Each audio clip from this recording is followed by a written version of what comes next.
రాష్ట్రంలోనే 20 శివాలయాలు ఉన్నాయి.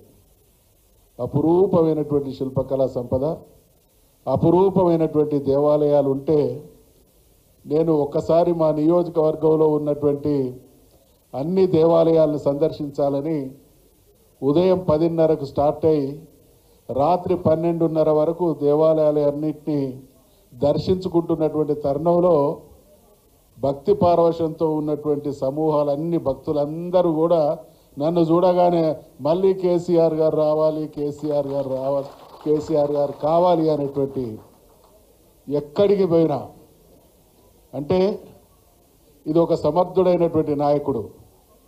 తెలంగాణ సాధించి తెలంగాణ రాష్ట్రాన్ని, ఇక్కడ తెలంగాణ రాకముందు మేము 94లో నేను మొదటిసారి శాసనసభ్యునైనా. భారతదేశం మొత్తంలో డార్క్ ఏరియాస్ అంటే భూగర్భ జలాలు అడుగంటినటువంటి ప్రాంతం భారతదేశంలో నంబర్ 1గా ఉన్నది ఆ రోజులలో తెలంగాణ రాష్ట్రాన్ని ఆనాడు కాకున్నప్పటికీ సమైక్య ఆంధ్రప్రదేశ్లో రాష్ట్రంగా కొనసాగుతున్నన్ని రోజులు కూడా డార్క్ ఏరియాస్ ఎక్కడ అంటే తెలంగాణకు ఆ పేరు, ఆ ముద్ర పడ్డది.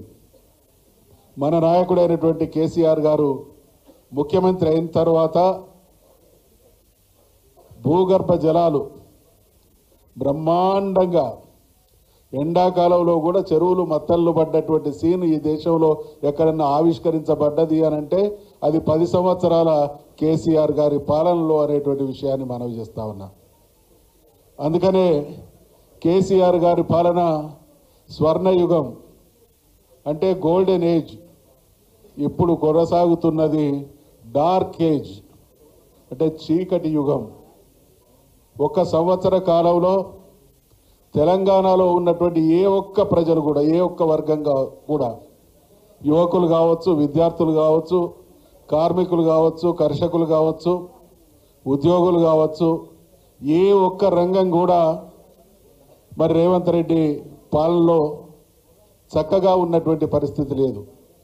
గాలి మాటలు చెప్పడం, గాలి తిరగడమే తప్ప ఉత్తర కుమార ప్రగల్భాలతో కాలక్షేపం చేసేటువంటి ప్రయత్నం కొనసాగుతూ ఉన్నది. నిన్న ఇవాళ జరుగుతున్నటువంటి కాంగ్రెస్ పార్టీలో జరుగుతున్నటువంటి పరిణామాల పరంపరను చూస్తూ ఉంటే రేవంత్ రెడ్డి గారి కౌంట్ డౌన్ ప్రారంభమైందని నేను వ్యక్తిగా నమ్ముతా ఉన్నా.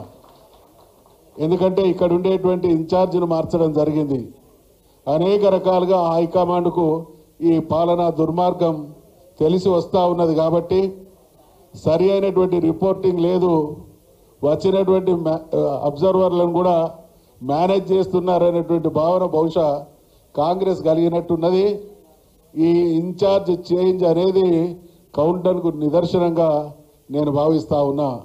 అందుకనే మనమందరం కూడా అప్రమత్తంగా ఉండాల్సినటువంటి సమయం. కేసీఆర్ గారి పాలన ఇందాక మనవి చేసినట్టు ఒక స్వర్ణయుగం, ఒక రాష్ట్రం అస్తవ్యస్తంగా ఉన్నటువంటి పరిస్థితులను చక్కదిద్ది బంగారు బాటలు కేసీఆర్ గారు వేస్తే అద్భుతమైనటువంటి రాష్ట్రాన్ని కాంగ్రెస్ చేతికి వస్తే దాన్ని మళ్ళీ అస్తవ్యస్తం చేసినటువంటి దుర్మార్గపు చరిత్ర తెలంగాణ విషయంలో 1956 నుండి ఈనాటి వరకు ఎప్పుడు ఏ అవకాశం వచ్చినా కాంగ్రెస్ పార్టీ తెలంగాణను చిన్నాభిన్నం చేసిందే తప్ప మంచి చేసినటువంటి దాఖలాలు లేవు. కాబట్టి మళ్ళీ గతవైభవం మనకు పునరావృతం కావాలి. మన నాయకుడైనటువంటి కేసీఆర్ గారి సమర్థ నాయకత్వంలో ఈ పార్టీ అధికారంలోకి రావాలి. అధికారంలోకి రావడంతో పాటు దేశానికే ఆదర్శప్రాయమైనటువంటి రాష్ట్రంగా మళ్ళీ రూపాంతరం చెందాలి అనంటే ప్రతి కార్యకర్త, ఇందాక సోదరి మాజీ మంత్రి వర్యులు గారు చెప్పినట్టు, ప్రతి ఎన్నికను ఒక ఛాలెంజ్గా తీసుకోవాలి. కాంగ్రెస్ పార్టీ వాళ్ళు ఎన్నికల్లో గెలిచేటువంటి సత్తా లేదు. వాళ్ళ పాలనా వ్యవహారం ప్రజల్లో వెల్లువెత్తుతున్నటువంటి వ్యతిరేకత అర్థమవుతా ఉన్నది. కాబట్టి నిన్న ఒక గ్రామానికి పోతే వాళ్ళు ఇళ్ల లిస్టు ఆ ఊళ్ళో 500 ఇండ్లుంటే 300 పేర్ల లిస్టు రాసిందట. సాధ్యమవుతుందా ఇది?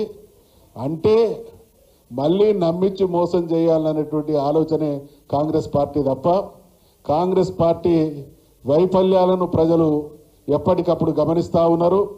ఈ సంవత్సర కాలంలో హామీలు నెరవేర్చడంలో కానీ, సమర్థవంతమైనటువంటి పాలన అందించడంలో కానీ పూర్తిగా వైఫల్యమైనటువంటి వారి పనితీరును ప్రజాక్షేత్రంలో మనం ఎప్పటికప్పుడు ఎండగడుతూనే ఉండాలి.